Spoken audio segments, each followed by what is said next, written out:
So I'm going to be explaining Downlo and how it works.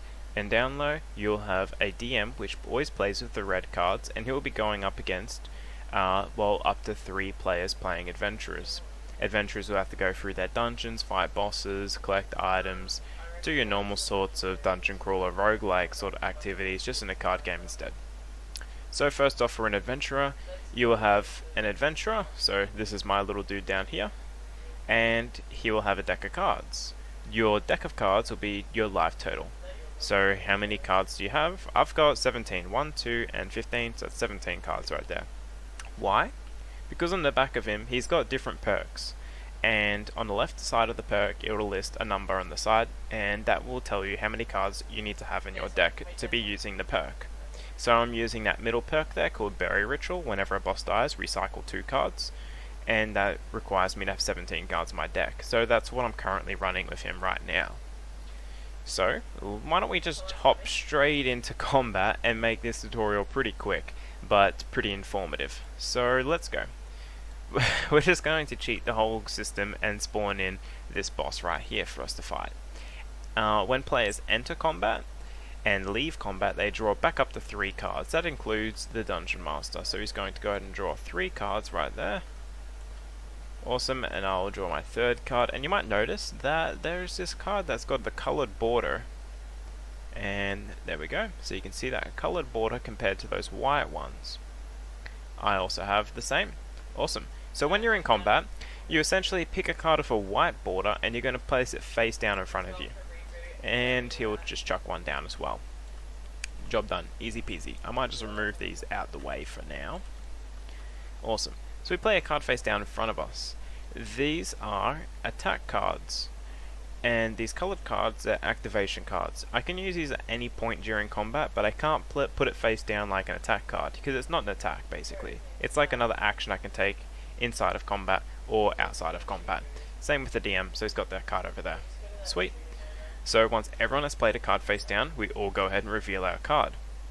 In combat, you resolve cards in order based on a speed of 1 going up. This card here is speed 1, I might use this, speed 1. This card here, speed 2. It's the first thing that it says on the card. That makes it pretty easy for you to read. Additionally, your little characters and bosses will have a bit of text on them. At the top of his text box, it says speed 1 to 3, and it's called Vice Grip. That's like an ability he has. Now, if I play a card that is between speed if the DM plays a card that's between speed 1 to 3, he can choose to replace this card's ability with Vice Grip. And basically, it's just energizing him to do and use Vice Grip for that round. And my one here, I can do it with any speed. Speed, any. Shovel Bash. So I can turn this card here, Go Clubbing, into Shovel Bash if I wish. Awesome. So anyways, we'll go ahead and resolve the combat, shall we?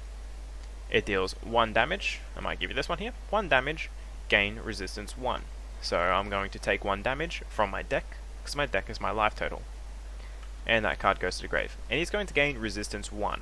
Resistance 1 would just mean that the next time he would take damage, he takes 1 less damage. There's quite a few different keyword effects in Downlo. So that is resistance, we have swiftness, and slowness, which means that your next card will be either be faster or slower, depending on how many stacks you have. So for example, this is a blue card here called the blue button, and it says in combat gain swiftness 2. So if I activate this in combat, I'll gain swiftness 2, and my card will resolve at 2 speeds faster. If I activated that now, my card will actually hit before his, because I've got a speed 2 here. He's got a speed 1, so I'd go down to 0, which means I would definitely hit before his speed 1. We also have slowness. It does quite the opposite effect. You give someone slowness, or maybe you give yourself slowness, the next time that you would, your next attack card comes out slower by the amount of stacks you have. If I've got slowness 2, the slowness 2 gets used up on my next card, and it's 2 slower. We have also got dangerous. This one has recycle as well. So, sorry, recycle 1. Recycling cards is basically the way you heal and Downlo. If I've got cards in my discard pile and I recycle that many cards back into the deck and shuffle it in. Dangerous is another sort of stack that you can get in Downlo, which means that the next time you deal damage, you use your dangerous stacks and you deal that much more damage. So it's just a damage buff. Poison, unique to green in Downlo, is poison. If you were to deal 2 poison, like this card says, then at the beginning of each turn, then that player will take 1 point of damage, and you would use up 1 poison. So this card will deal 2 damage over the course of 2 turns to the opponent. Sweet, that actually covers it. Nice. So he currently has 1 damage, gain resistance 1. So we put the dice there for resistance 1. So my card will resolve next. It says 1 damage. This card becomes Life Essence. So in short, it will become an item after it does it, because Life Essence is an item in this game. That's one of the ways you can collect items. Some cards will become items, etc. So if I were to use this though, the 1 damage would get no damage because he's got resistance 1 here. And this particular boss has a perk that says at the bottom there, end of round, deal 1 damage to each adventurer that didn't deal damage this round. So that means I would actually take another damage if I don't hurt this guy. So instead of using Go Clubbing, I'm going to use my Speed Any Shovel Bash. 2 damage. Use Shovel Bash once each combat. So I'm going to go ahead and do that. It'll deal 1 less damage because of resistance, but hey, 1 damage is something, so I'll take it from the deck. At the end of the round, the cards will go ahead and go to the discard pile. And we would begin the next round. We draw a card. Draw and draw. And basically it would keep going back and forth until we end up dealing all the damage that this guy has for cards. Totally. Alright, now that every card is in their discard pile, they're dead. The DM will go ahead and flip this over, reshuffle it, no worries. We will go ahead and flip over the boss that we killed, roll the dice. Awesome. If it isn't even, we will collect the face-up passive ability. If it's odd, we'll collect the other one. So because it's an odd one, we will collect the passive ability on the other side of this card. Too easy. This new passive says, if you hit before the DM, look at the DM's hand. So anytime I play cards that are faster than the DM, I can take a look at the DM's hand. That's quite helpful. Awesome. And at the end of combat, and at the start of the next dungeon, I will draw back up to 3, and so would the DM, drawing back up to 3 cards in hand. These coloured cards are especially useful because they can be used inside the dungeon, but they cannot be they can be used inside the dungeon, but the attack cards can only be used during combat. That's okay. Awesome. So why don't I show you a little bit more about the dungeon. So we'll go ahead and move this all across for now. Grab these. Done. So these are some of the different dungeon tiles that you'll see in Downlo. You've got a chest. So if we were here, for example, we said to the DM, yep, sure, we're going to open up that chest. We roll the dice. If we get an even outcome, we'll take the top item here, the Life Essence. And if we were to get an odd outcome, we would take the bottom item here, which is the Lucky Clover for me. +1 to a dice roll outcome. And Life Essence is reshuffle up to 2 cards, then draw that many cards. I believe I told you guys what reshuffling was. I did not. Reshuffling means that you will have to take a card from your hand and reshuffle it back into the deck. In this case, it says reshuffle up to 2 cards, so I can choose to reshuffle up to 2 cards and then draw that many cards. There's cards that will make the DM reshuffle cards as well, but no worries. So whenever we collect an item, we will take a card back. So we'll use the card from our discard pile. If we didn't have any cards in our discard pile, we could take it from the deck as well. But in this case here, we will gain a Life Essence. So it is now considered to be in my inventory. I can use this card whenever I like, inside combat or in the dungeon. The next type of card will be, the next object I should say, this springboard up the top right hand corner. I can use a springboard to perform a really large jump, which will jump me 1 card space. So as you can see, that would be able to clear them spikes there quite easily. I'd be able to jump straight across the spikes. Or we'd be able to jump completely vertically back upstairs. Awesome. Next, the mushroom. The mushroom will go ahead and copy the nearest springboard or chest on a different card.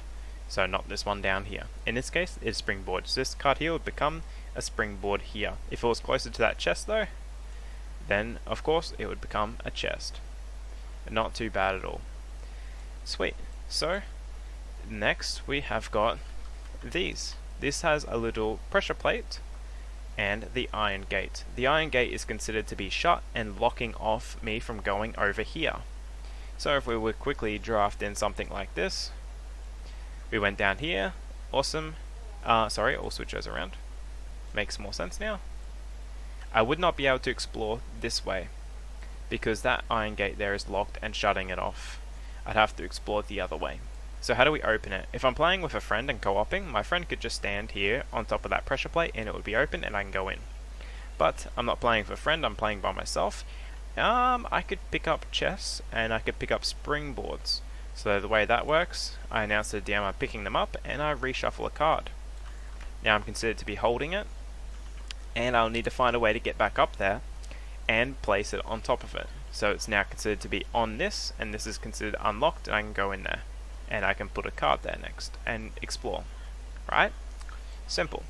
So that's sort of how that works. You can pick things up and you can move them around. If I ever forget where I put something, or where I am, then it'll just respawn back on its card. Awesome. So what do we have next? We've got these two bad boys, shrines and shops. They can do two things each, but they have a main function. So at a shrine, I can recycle any number of reshuffle any number of cards. So I might reshuffle 2 cards, and I get to recycle that many cards. I've only got 1, so that wouldn't make sense for me to do it twice. But hey, so I can choose to do 1 and recycle 1. That's their main function there. So a shop has a main function as well. I can reshuffle any number of cards and get that many items totally of my choice. So I might just go for 1. Awesome. And then I don't have any cards in my discard pile, so I'll go ahead and do something like this. And I might decide that that's what I want there, the lucky clover. Go ahead and take that. Whoops. Oh, my hand just blew up.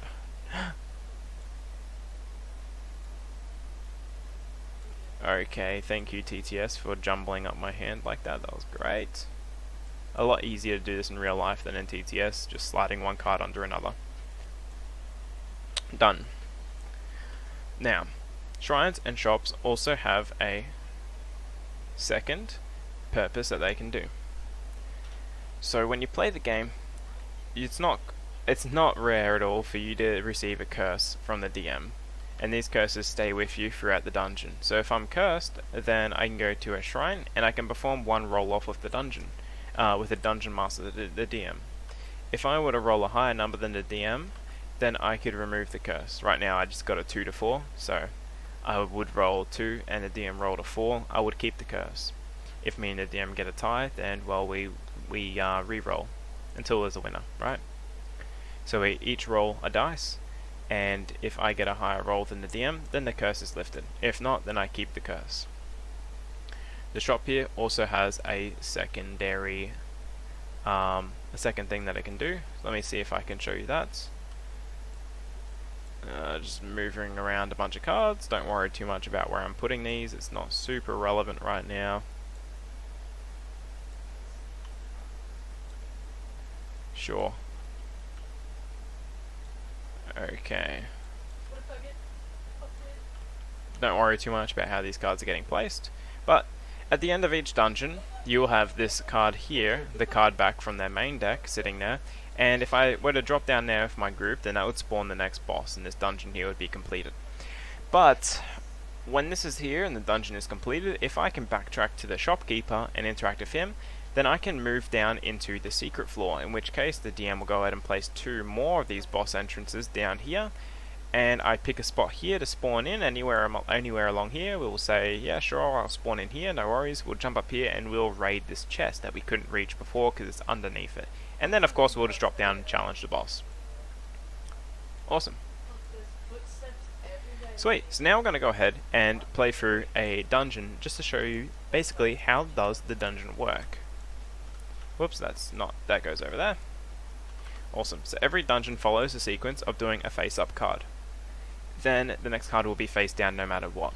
So in this case here, of course I should have 3 cards in hand because it's the start of the dungeon, and the DM also has 3 cards in hand, one of which being a card he can activate inside the dungeon here, which says, out of combat, choose 1 set of spikes, they now deal 2 damage each time. So, I of course don't know that though, their hand is hidden from me. So we spawn in the middle of this card, and of course I would choose to head right straight away, and I'm thinking I'll pick up that springboard because I believe it's going to come in handy as well. So I announce to the DM I'm going to recycle a card and pick up that springboard. Yes, no worries. And I'm going to choose to head right. I tell the DM. So the next card is always a face down card. Awesome. And now we are considered to be dropping down on the left side of this card. So if spikes are right here, then I will take damage and land on them. That's not the case though. See, we're all good. Awesome. So now I will... This mushroom here is currently a springboard because that is what is closest to it. So we keep that in mind. I'm going to announce to the DM I will head left here. We get another face-up card. Awesome. And we'll go ahead and put these over here. We'll say we've taken a bit of damage before, maybe in combat or something. We're going to walk across here. We'll tell the DM we're going to open up that chest. No problem. Roll the dice. Sweet, so it's an even, so that means we're going to collect the life essence. And of course I can use any of these cards when I like, so it includes during the dungeon if I wanted. Alright, not a problem. And I'm going to continue going left. I quite like where this is going. Actually, no I don't. I'm going to go right. This is a springboard. So we're going to go ahead and activate the no. This would be now a chest, wouldn't it? Because this chest here is closer to this room here than that springboard up there. If you're ever in doubt, you can go ahead and use a card to help measure the distance there. Yeah, we can definitely see that. This is a lot closer than up there. Yeah, there's no doubt about that. Alrighty. So now this mushroom is mimicking this chest, right? Because we can, yeah, I can see that quite easily now. If I put this like there, you can see that this is a lot closer than up there.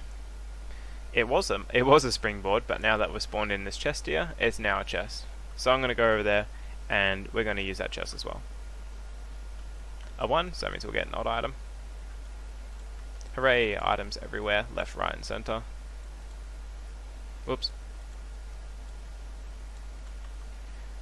And I'm going to place my springboard here and use the springboard to jump across, since we have been holding it since before. This will always be a card back, so it always follows the rule of the face up card, face down card, 2 face up cards, and then a face down card.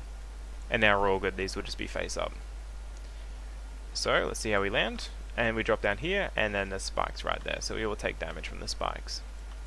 And the DM would probably throw in their prick card, and we're going to actually take 2 damage from them spikes as well. Out of combat, choose 1 set of spikes, and now do 2 damage each time. So now he selected those, so we will take 2 instead of the 1. Alrighty. I'm going to choose to head left, because definitely want to get to that chest there. Roll the dice. We get a 3. That is an odd outcome. And as you can see, when you play single player, you don't get to open up these as easy because they're pressure plates. When you're playing with friends, it's a lot easier with the pressure plates, but playing by yourself, you do get all the items. And damn, right now we are on a mad streak with these. I mean, we kind of started with 2 already, so we were cheating. We're going to continue to head left. There's a little springboard there. That doesn't really help me right now though. Well, I don't really care for it. Alrighty. And as you can see in this particular case, the shopkeeper is in the secret floor, so we're not getting access into him. And let's see which ones we missed. We missed out on this tile spawning, and we also didn't get a shrine to spawn. So it'll also draft out different things to spawn each time. Alright, no worries, I think we're done here, so we're going to choose to drop down into there. So that'll go back into his deck there. These cards here will all get shuffled up for the next dungeon. All done. We will each draw up to 3 cards because we're now entering combat again. The DM will roll the dice to see which boss we're versing. We're playing as if we already versed a boss, so we're going to just roll for these 2. 1, 2, 3, 4, 5, 6. So the DM will roll the dice. Alright, awesome. It's been decided. This will be the boss that we're versing next. Alright, that's done. When you beat him, of course, you'll get yet again another passive, and we'll go for another dungeon.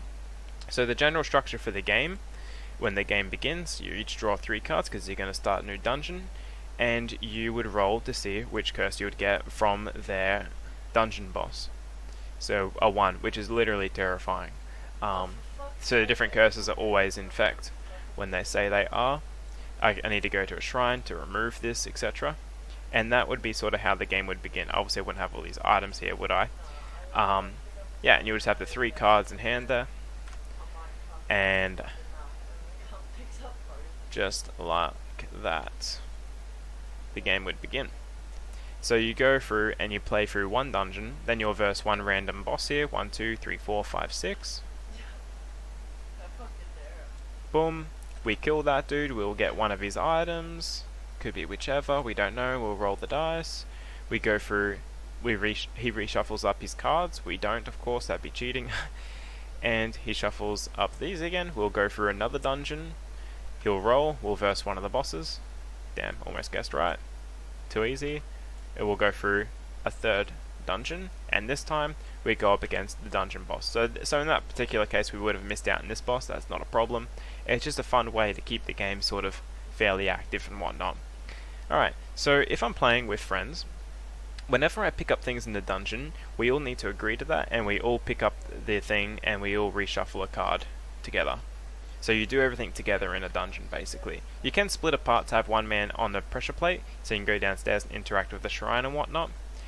But whenever you want to pick things up, you'll have to regroup and do that. For picking things up anyway. Like for a chest, it's okay. You can just go by yourself, because the chests are shared. You have to pick who's going to open the chest and who's going to get something from it.